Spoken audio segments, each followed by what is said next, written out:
what is Indigenous medicine and ethnomedicine, and what do those kinds of practices, the practices associated with these things, what do they encompass? For me, it's the idea that Indigenous people have practiced and are practicing medicine and science since time immemorial, an effort to be very interconnected with that homeland and all of its, I'll say, people, which includes, for me, animals. Instead of seeing these two types of science as separate, so that would probably be the biggest thing that I've noticed, is just trying to get that connection between these two ways of thinking and these two types of approaches.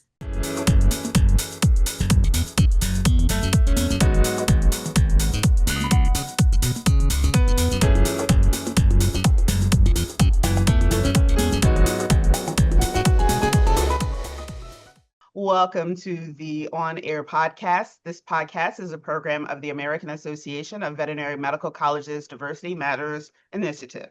The podcast explores various issues related to diversity and inclusion in the veterinary profession and provides the AAVMC an opportunity to offer ongoing diversity programming to our member institutions as well as all veterinary professionals. My name is Dr. Lisa Greenhill, and I am the Chief Organizational Officer here at AAVMC. So, very special episode. Of course, they're all very special. This one has been in the works for a pretty long time. Late last year, I reached out to one of my guests and said, hey, I'm thinking about this kind of topic. What do you think? And then she said, oh, I'm doing all of these things and I'm really interested in this and this and this. And I said, oh, that puzzle pieces, these things all kind of go together. And so today we are actually going to be talking about Indigenous medicine. And so if you have ever attended an AAVMC meeting in the last few years, you'll typically hear that we start our meetings with an land acknowledgement. And one of the things that is a little bit different about our land acknowledgement is that it includes in that acknowledgement, an acknowledgement of both labor as well as knowledge. And in the knowledge piece, we actually talk a little bit about Indigenous medicine globally being the foundation for what we know in STEM disciplines, in medicine and planetary health. And, that is something that I am personally passionate about as a descendant of the Pamunkey Nation here in Virginia.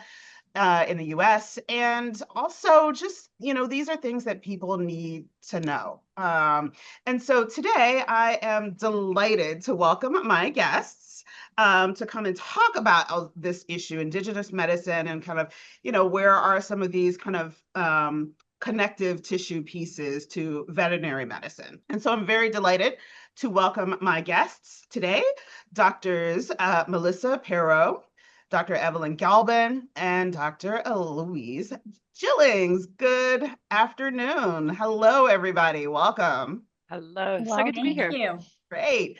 So, as is our custom on the show, we ask each of our guests to tell a little bit about themselves before we dive into our conversation. So, Melissa, welcome again, and tell us a little bit about yourself. I'm so happy to be here. My name is Melissa Perot. I'm a full professor in the Department of Biomedical Sciences in the Ontario Veterinary College at the University of Guelph in Canada. I'm a citizen of the Métis Nation and a neuroscientist by training. Human health mostly, mental health disorders is my focus.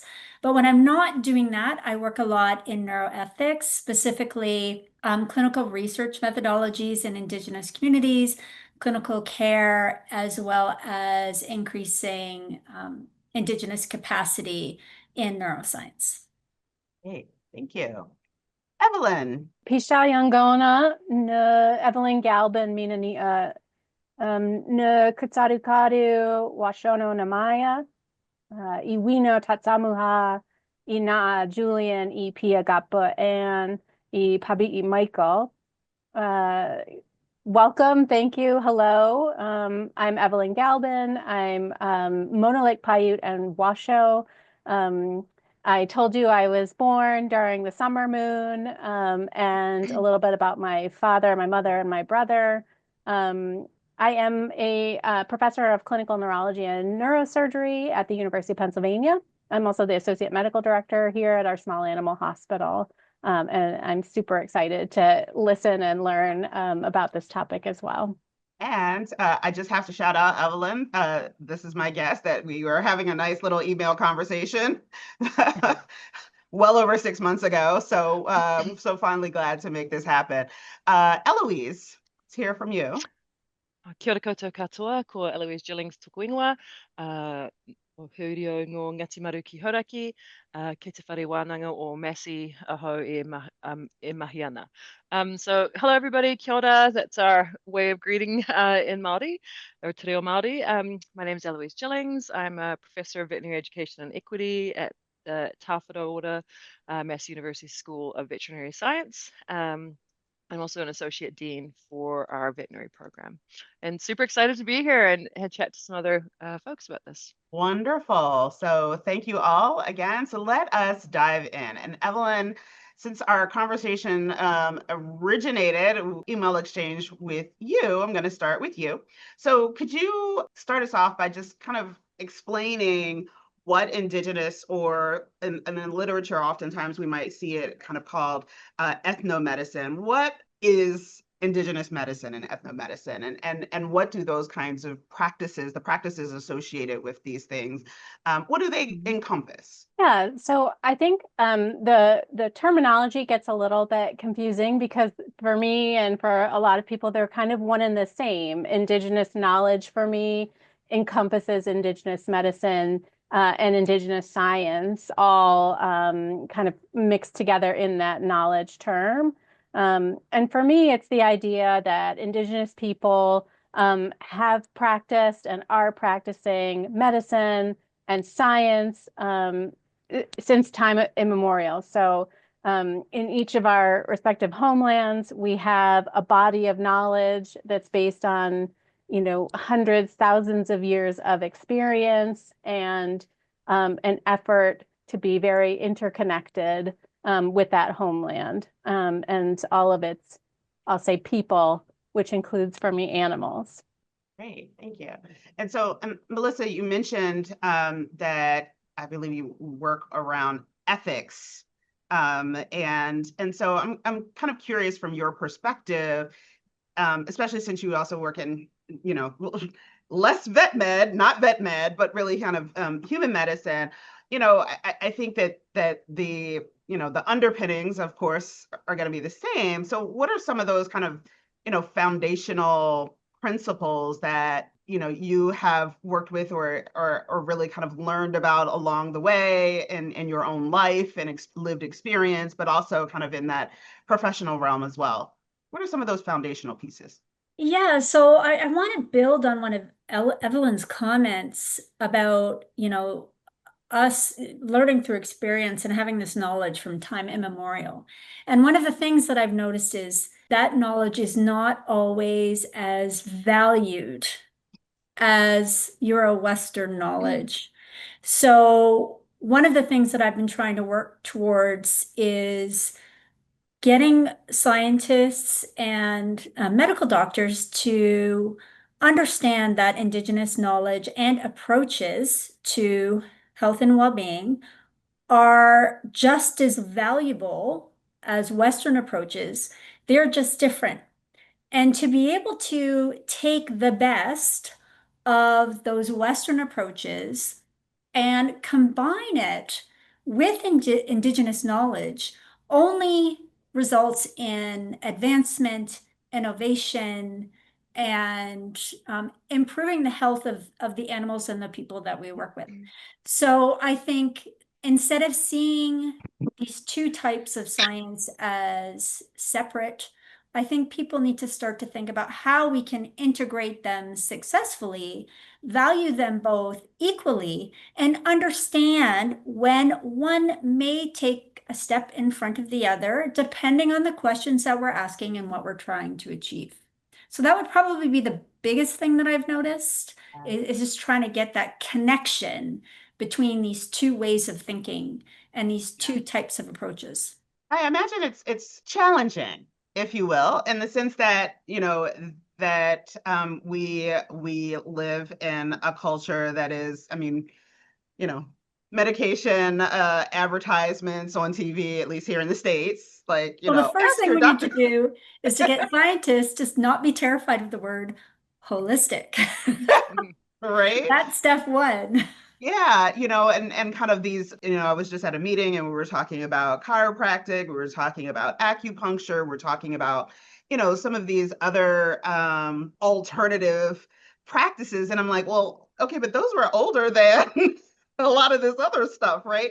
Like there would be no Western medicine without this foundational, indigenous knowledge, right? It's kind of, for me, it seems that one grew out of the other. And because of that, though, because we're always kind of interested in the new Western shiny stuff, that's where we kind of, send our attention. And so, I'm kind of curious, Eloise, for you and in New Zealand, what are, how does this play out? Like, how do for you and your culture, kind of what are some of those significant pieces around kind of the indigenous knowledge and kind of how that is framed with respect to health very broadly, right?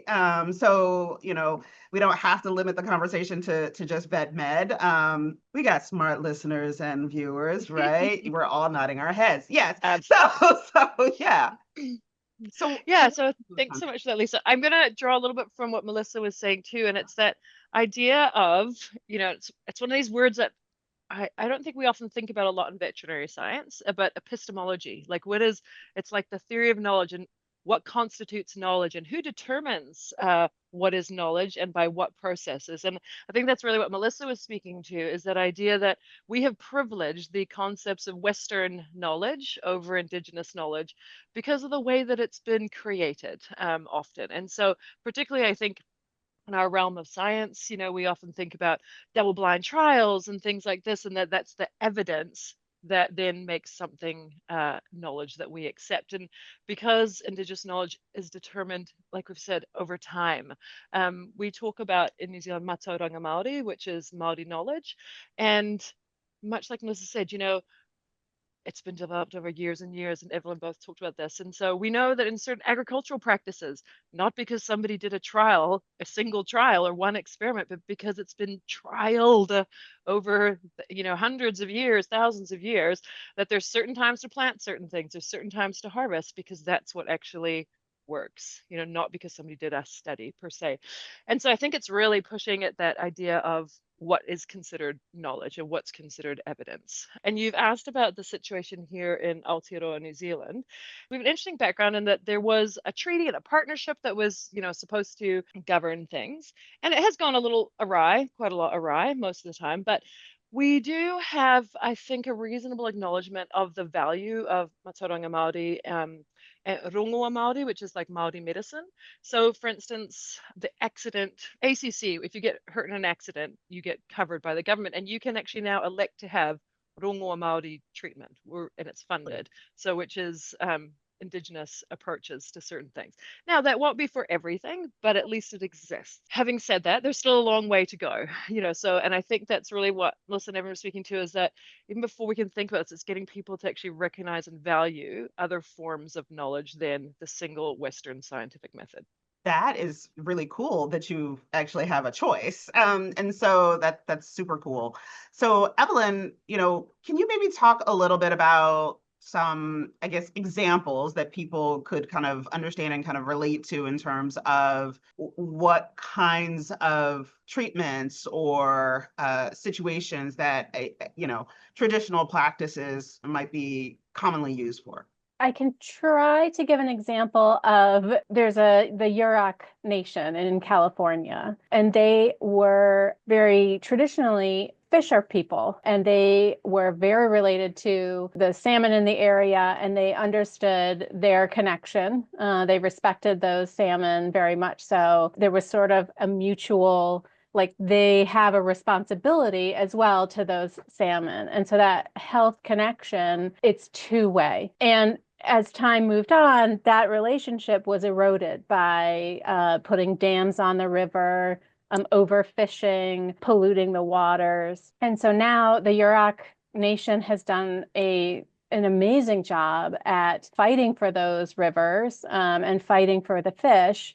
And now they're actually able to sort of return in their fisheries to using sort of the traditional way of collecting, monitoring the population. They build these traditional, I believe the word is weir, fish weirs, to kind of collect them, monitor their health, return those that need to be returned to the river, but harvest those that they can. And I think that they're a fantastic example where they are also collaborating with scientists, and they're using things like sonar in that practice to try and tell them more about those fish populations. So they're combining their two knowledge bases, and they're having a tremendous effect on the health of those salmon. I think other nations on the East Coast are also looking to do that as well, and using the Yurok Nation as a great example of using their knowledge that they've had for centuries to return populations to their health. So, each of you have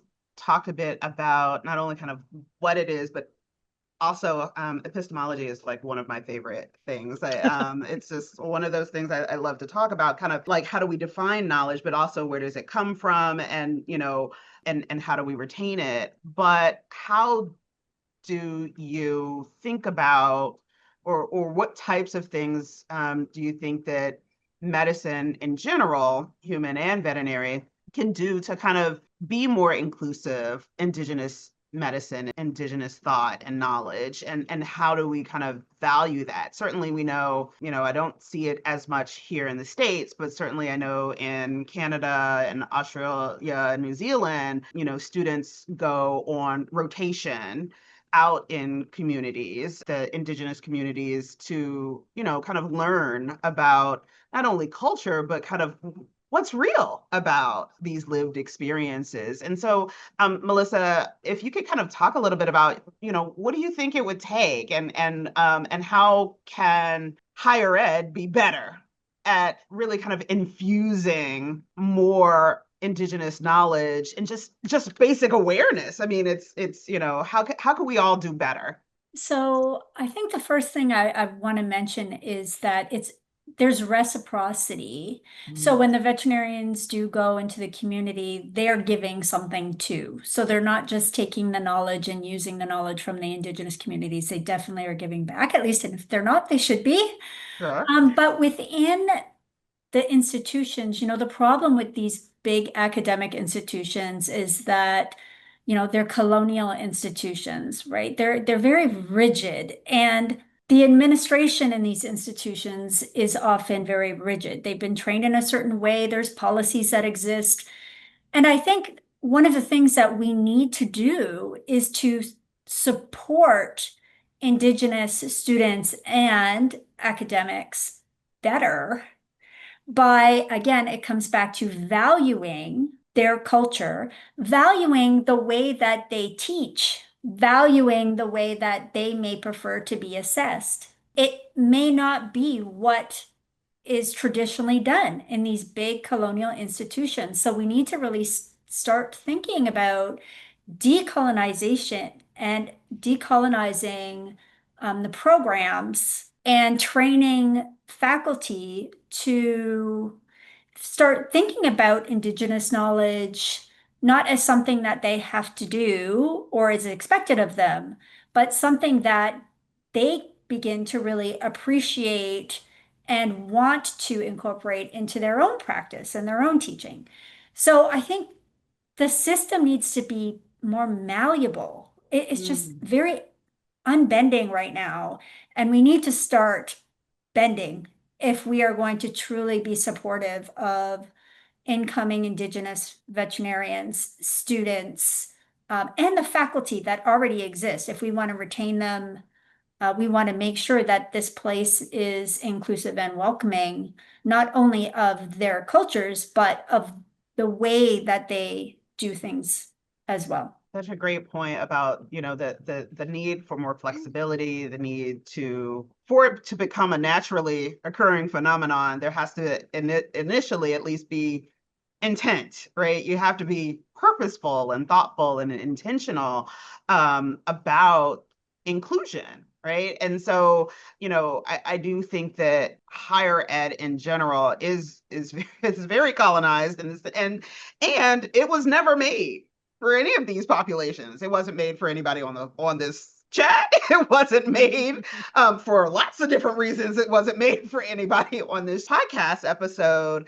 And so, as we kind of put patches, I guess, on it, we all kind of end up we have to do the bending.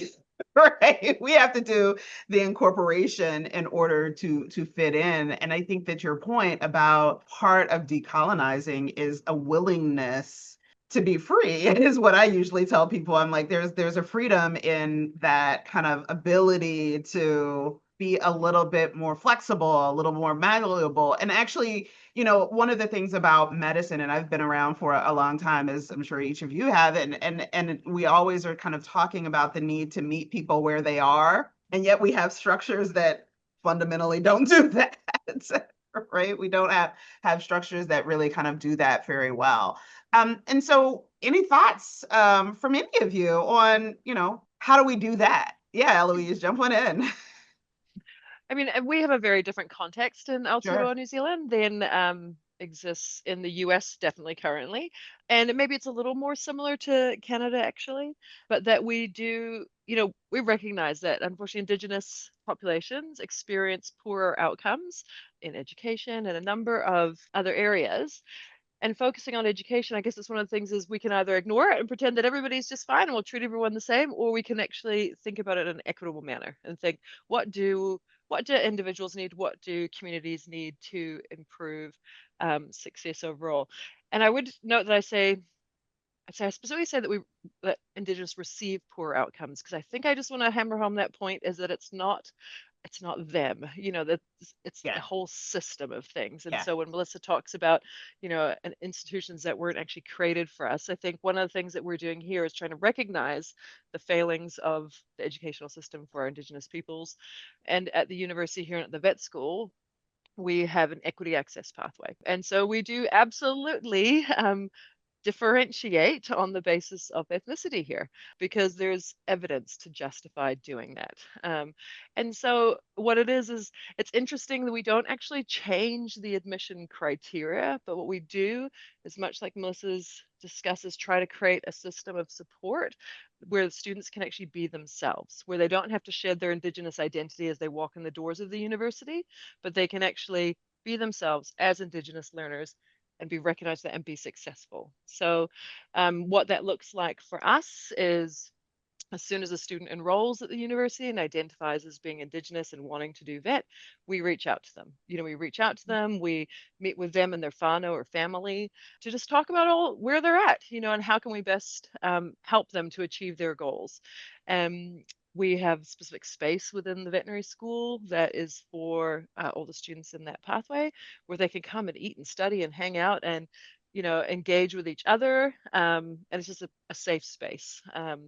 And we also have a staff member that's dedicated to that program. And she, her background is not vet. She is a social scientist, and things, which I think is really important, because we're trying to think about them as holistic individuals, not just vet students. And so, I mean, and we've had huge success with that by just actually supporting people in a culturally appropriate manner.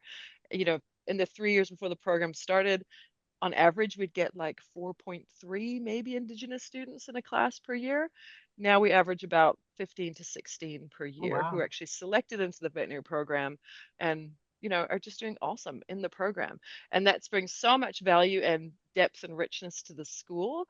And I often have, other staff that will comment to me just going, oh man, I just love the VMIT students. They're different. And they bring this they bring a lot to the program. And I feel really grateful that we're able to be involved in helping them achieve their goals and things. And, and really grateful for what they actually give us, because actually I feel like sometimes it's a lot more than we're necessarily giving them. So. Oh, that's so exciting. Yes, that makes me so happy. I'm like, I believe you should come and visit. Light bulbs going off everywhere. Come and hang out. Yes. That's really exciting. Yeah. I did want to echo some of the things you were saying, though, about the academy, I see small steps, right? I am approached on a regular basis to say, we want to decolonize. We want to take steps, actionable items. How do we do that? Here's our curriculum. I hear when I say, have I got someone for you? This person would be a tremendous instructor for you. Invite them in, have a collaborative event, have them, do some teaching, whatever they're willing to teach, would be fabulous for you. And I hear, well, where are they from? And I say, oh, and I give their area or their indigenous background, and I hear, no, but where are they now? And I'm like, well, I think in California. Yeah. And then I hear, no, where are they faculty? So there has to be that bending. There for sure has to be an understanding that knowledge is not all based on your standing in the academy. You're asking for a different set of rules, basically. And I think people hear the idea and think that's wonderful, but aren't quite ready to accept what that means. And I'll say that on the other side of things, there's been so much distrust, mistreatment, lack of respect, that we need to also be willing to share some of that knowledge, right? How can we expect people to know or want to know something that they don't really understand that exists and that we don't tell them? So there has to be some sort of willingness to share that knowledge. And that's a trust relationship that has to be built back with very, very purposeful movements in that trust relationship. And that's going to take time, and it's very difficult. Yeah. As you were talking about but where are they now? It was very reminiscent of a different kind of microaggression, but similar, kind of the where are you from? But in this case, it seems like it is, but where did they get their PhD? Like there's this desire to validate their knowledge with a very Western concept of certification or legitimization, right? Kind of like, oh, okay, well, okay, they're cool. They went to so-and-so's College of Veterinary Medicine, or they got their PhD at UPenn or Calgary or, Massey or wherever it was. And so great, they can come and talk. But, a tribal person with a wealth of knowledge is like, oh, that's great. Right. Right. That's great. Double thumbs up. Right. Like, right. And when you said that, that's kind of what I felt, that there is this kind of microaggressive piece where it's like, oh, but has this knowledge been legitimized? And I think that that's something that a lot of marginalized groups kind of really kind of struggle with. Yeah, Melissa. One thing I just want to add is authenticity is important, right? So departments or organizations will say, we need to indigenize the curriculum or whatever they're trying to do. Can you help us? But they want us to do all the work, right? Like we don't have enough. Right. So, people really, if they want to make change, they need to put in the time and the effort to learn and to help themselves. We're not just going to come in and fix everything if there's no authenticity that they actually want to put in the work, learn, listen, know when to step back. If they're not willing to do all these things, then why should we help them? Right? We're busy. A lot of people want our time for various different types of things. And yes, we want to see these organizations decolonized and our people made more comfortable in these places, but we certainly can't do it alone. We need allies. We need allies with power to make those changes, because I know I don't have any. So, without people making the effort and putting forth the time, energy, and being authentic and actually wanting to make the change, it's almost like people, they want these changes until it costs them something. And then all of a sudden they don't want the changes anymore. So money, time, you name it, or personal sacrifice. So, and I think Indigenous people in general and across the globe, I don't care where you're from, I think we're all very cautious and we're paying attention, because we've all been down this road before. So we are paying a close attention to authenticity when it comes to these types of changes that people want to make. Such good points. Yeah, go ahead, Eloise. Please keep it going. I think I just wanted to pick up on that point of allies with power, and things, because I think we've had some real successes here, but it is reliant on, it's not just because I decided, it's because somebody gave me the authority to decide. Somebody said, yes, you can, and so I have a head of school who's Welsh, and so he is not unaccustomed to the ideas of colonialization and things like that. And so it's a very easy thing for him to say, of course we need to do better by Indigenous peoples. It's like, it's not even a question, but you need somebody who will, and it's terrible. It's almost like we need somebody to let us do things sometimes. It's not like we can just go, I'm doing it. But I think having an ally with power is an incredibly important thing for all the different things. I think I also want to mention the one other thing too, Melissa was saying too, because I'm on a number of committees, and I suspect you all are too, where they need in New Zealand, because Te Tiriti o Waitangi is kind of a foundational document for the country. So, and the university is committed to being Tiriti led, whatever that means. And so on committees, they often, want a Māori representative or an Indigenous representative, but there's not that many of us. And so it means that you're asked to go on every single committee, means that you're asked to, we're doing something. Oh, can you do the cultural consultation for this? Can you do this? Can you do that? But can you also still maintain like an A grade researcher level standing? Can you also still maintain, a high level of teaching excellence? Can you Yes. also still provide a high level of academic citizenship outside of those realms? And so, I just was smiling as Melissa was talking, because it's you don't get to just be a great academic. You have to Right. be a great academic who can also do all things Māori or all things Indigenous, and I should be able to, and I often do, I should be able to waiata or sing at things. I should be able to do all these different things. But even though we want all that, it doesn't then mean that I can sometimes just be a little bit lesser in something Yeah. else. Yeah. It's because it's still, you have to be everything plus and things Plus, that, yeah. I don't know. Yeah, well, in the literature, we call that the diversity tax. And it's always unpaid labor on top of everything else, right? And it's hard to say no, because if you don't do it, who else is going to do it? Because there's only like a handful of people, right? And so it makes it it can feel very challenging to say no, because then it might disappear altogether, right?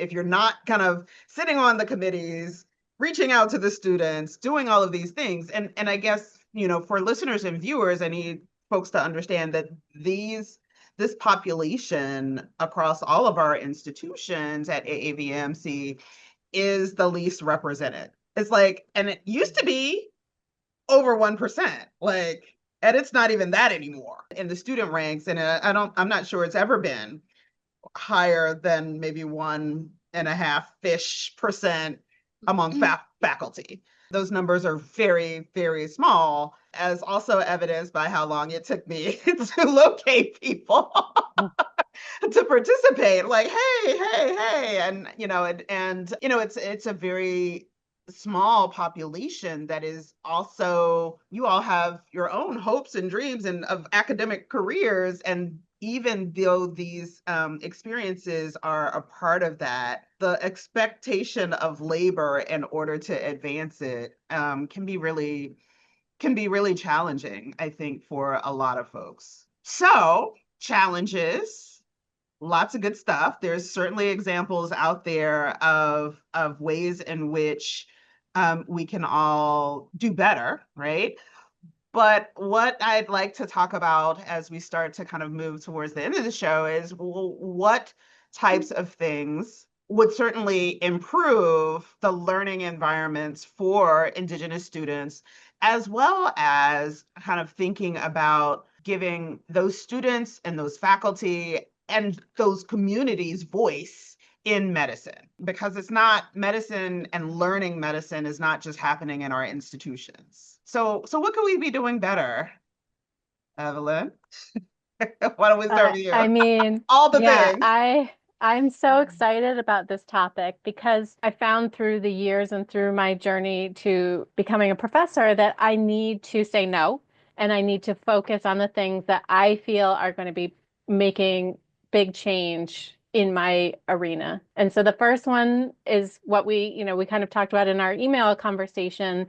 The minimum is that I'd love to introduce an Indigenous knowledge seminar course where I am inviting in elders and people in the communities and having them share with us what they would like to share, and have that go to our students. Number one, to our non-Native students or non-Indigenous, but also then to say to the Indigenous who are out there, you will see yourselves in our teachers. You will see yourselves here. So that means so much. It makes a huge difference. And then my second goal it's a little larger. It's a little bit of a dream right now, but I think we can do it. And that is, I would love to have an Indigenous summer camp where we teach Indigenous knowledge. We have basically pre-vet students come to campus, learn, get some basics, some, Head Start ideas about veterinary medicine, but also share that Indigenous knowledge and experience.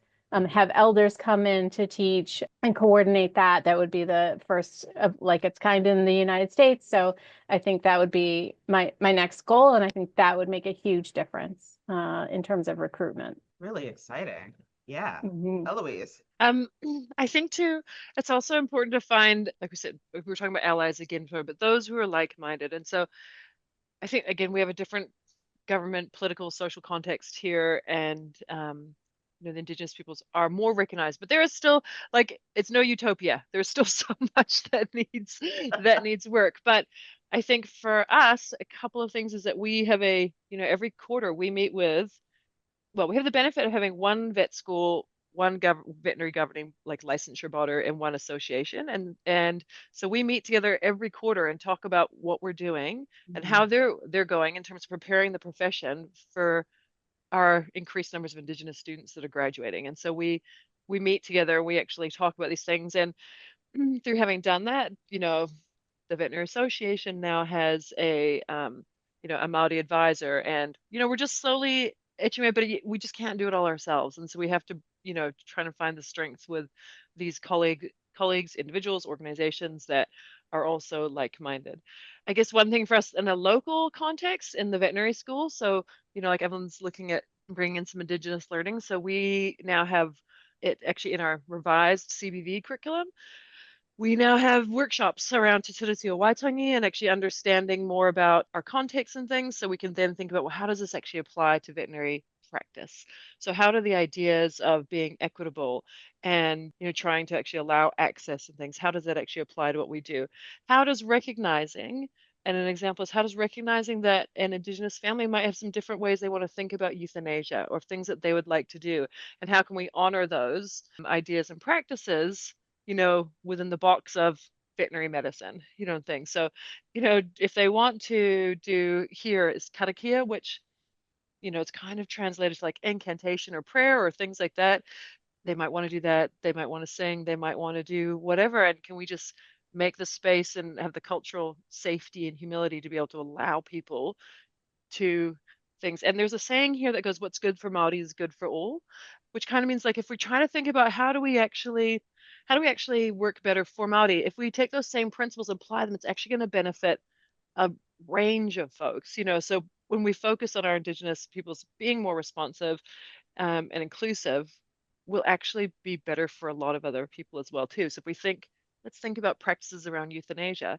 Well, if somebody else comes in and they have a different perspective because they're Buddhist or what have you, we're already used to thinking about how can I value other people's perspectives here and how can I actually honor that for them. So yeah, so we're just trying to introduce some small things, not so much like ethnomedicine per se, but just trying to introduce concepts into the curriculum that then reinforce, ways that they could be better in their practices once they actually graduate. That's really great. I'm sitting here in part kind of a bit jealous because while I'm sure Evelyn and I know that this is not a utopia, and I'm sure Melissa, you're gonna share some other things in Canada, but it's interesting to have these three countries represented because two of the countries have had at least some acknowledgement of kind of a truth and reconciliation about its history.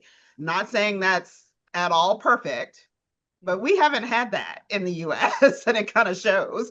And so, some of just invitation for the kind of built-in invitation for inclusion would be such a giant step here that it's really interesting. And to the point about euthanasia, years ago, I was at a meeting at Purdue University's College of Vet Med, and for the first time, I heard there was a presentation about kind of cultural difference and nuance around euthanasia, and it remains one of the best sessions I have ever attended in nearly, almost 30 years of being a non-veterinarian, kind of schlepping to these meetings, because it was so interesting to kind of think about different groups. And well, this group is going to want to be a little bit more something around hospice, and so palliative care, and this group is, some of these different cultures are going to be very, very concerned about pain, but also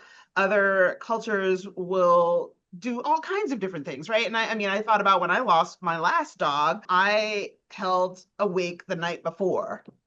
And so we had a gathering, and it was just so meaningful for me, kind of almost anticipating the grief, right? And so it was just, these practices, I would actually argue, Eloise, that they are medicine. They are actually medicine and not just kind of the supportive structures around it. So I'm babbling. Melissa, what can we do different? Yeah, so very low-hanging fruit. When I first got to the University of Guelph in 2017, I started the Indigenous mentorship program in STEM, which was basically designed where Indigenous students could have one-on-one mentorship with faculty that they've chosen. Now, the goal was to give them the supports they need and advantages to succeed in their chosen programs. And I focused on STEM because that's where the need was the most. So we now have over 50 faculty volunteers across 10 departments that can serve as mentors, one-on-one mentors to Indigenous students in the university. The next thing I did was I applied for an internal DEI funding to basically, I wanted to indigenize spaces. So I wanted Indigenous art. And I was able to, with my senior white male powerful colleague who helped me push this through, we were able to get additional money from alumni, and we commissioned very big pieces from various Indigenous artists across Canada that now sit in the main space of the science complex. And then we worked with an elder in the community to rename the space to an Indigenous name.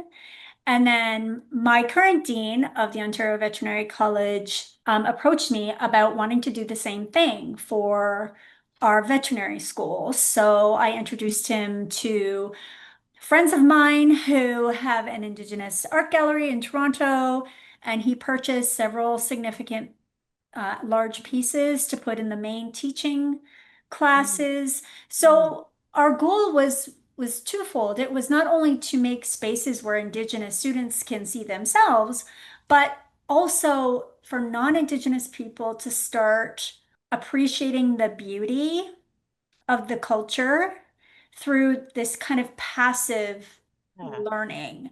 Because I find that if you throw change at people, they don't like it. But if you kind of do it in a nice, slow way, then people they kind of get used to it, and they really, would not normally be exposed to things like this. So that was kind of our goal. So we found that, when the administration makes things difficult, there's the smaller things and ways that you can do it to circumvent that red tape to make small change. And I find often the biggest changes you can make is at the ground level.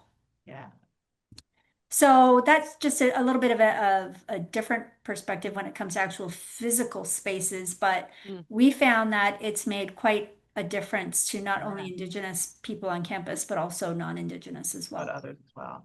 So powerful. Yeah, I am also reminded that at Saskatchewan, University of Saskatchewan, they have a hallway with a giant mural of Indigenous art that is just, it's breathtaking. And it's so powerful to walk down this long hallway and see this. And it's just a very powerful experience. Just being in that space, right? It changes, it shifts the energy of the space in a way.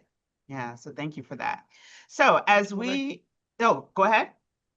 Oh, I'm just gonna add to, so I would agree, Melissa. Like it's the I think it's the normalizing also Indigenous, the beauty of the culture, but also Indigenous excellence, and things of actually putting that out in front of people. And again, I think like you, I had a senior Pākehā or, non-Indigenous colleague who also said, I said, should we get some art? And what we've ended up with is it's like what would be a totem pole, but it's called the Po, and it's at the very front of our school. It's like 30 feet. I don't know. And it was carved by an Indigenous artist, and it was commissioned with the local Indigenous iwi. And it is front and center. You can't walk into the school without walking past it. But when we actually share the narrative around it too, like it is supposed to welcome and bring people in. And, we talk about too, that was you enter and you leave. If you put your hand on it, then it actually kind of takes away some of the stress. It's actually a place of safety for everyone, and of well-being and things. And so, yeah, same things. And so the university, again, credit to them, they are trying to be Te led. And so in our new buildings, there is a cultural narrative, and they work with the local Indigenous peoples in terms of design and things, so that we do actually have those things represented. And it just both normalizes, culture, but it also just visualizes and makes Indigenous excellence. It puts it out there. So, and I love that.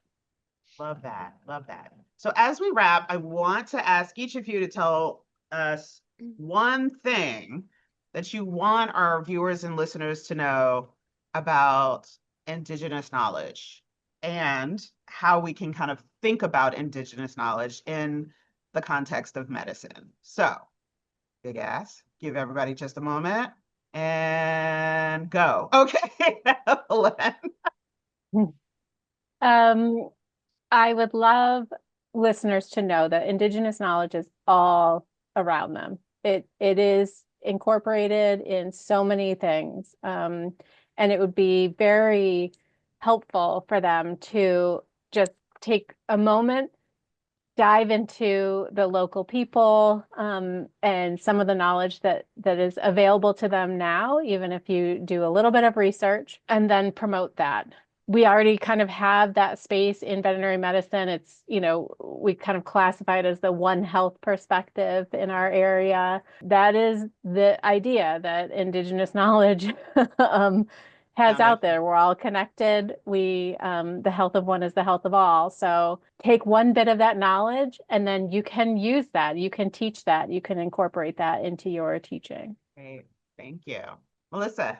I think mine is more of a wish of something that I would love to see happen in veterinary schools, even though I'm not one. I would love to see more holistic, whole plant approaches to treatments. I think that a lot of owners would be very excited about these alternative ways to look at medicine and look at health. And I would love to see Indigenous training, if possible, in that type of approach to animal health, and also thinking about it whole body health, as opposed to let's just fix this one thing that's wrong. Think about the animal as a whole being. Nothing works in isolation, right? So just think about treating not just that one little problem, but,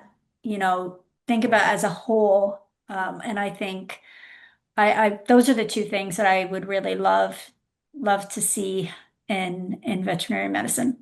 Love that. Love that.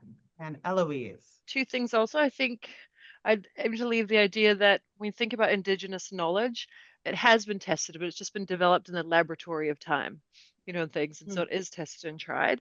And it's underpinned by those Indigenous values of connection between all living and non-living things. That we aren't independent of the earth, that we aren't independent of each other, and animals, etc. And I guess my wish is that I wish that one day our profession will actually reflect the true breadth of our societies, and that that all young people, including Indigenous peoples especially, will be able to look at us and see that that is a place for me. My heart. Thank you. I could go, I wish we had so much more time, so I might have to beg and plead you all at a later date for a part two, because I think we barely scratched the surface, and I'd love to continue the conversation, but I am filled with so much gratitude for each of you for spending this last hour with us. So to Melissa, Evelyn, and Eloise, thank you again so much for joining us for today's show. I'm really grateful. Thank you. So this has been another episode of AAVMC's On Air podcast. Be sure to like and subscribe all of our episodes on the platform of your choice. We're on all of them, but be sure to stay tuned. We have lots of great shows coming up this summer, and we will see you next time. Thank you to my guest again. Pleasure. Thank you. Peace out. Ka kite.